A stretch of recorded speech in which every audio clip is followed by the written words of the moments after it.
నమస్కారం. రజాకార్ అనే మూవీ గురించి నేను చాలా మాట్లాడాలనుకున్నాను, బట్ ఇంకా చాలామంది పెద్దలు ఉన్నారు మాట్లాడడానికి. I try to make it as short as possible. Yes, నేను రజాకార్లో ఒక అద్భుతమైన ఎపిసోడ్ చేయడం జరిగింది. ఒక పాట, ఆ పాటను ఉద్దేశించిన తర్వాత ఫాలోఅప్ సీన్ కూడా.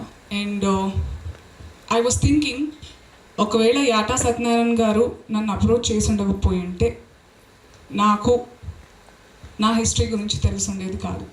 And I'd like to address everybody because నిన్న కాక మొన్న హిందీలో ట్రైలర్ రిలీజ్ అయింది, కంగనా రనౌత్ గారు రిలీజ్ చేయడం జరిగింది. సో నేషనల్ అటెన్షన్ వచ్చింది సడన్గా. And I been following some comments. ఎందుకు గోతులు తవ్వుతున్నారు, why you digging old things? I don't understand why these questions were not raised when we were reading and studying about our history, about Mughals. ఇక్కడ ఉండి మనం అట్లాంటప్పుడు we should not celebrate ఆ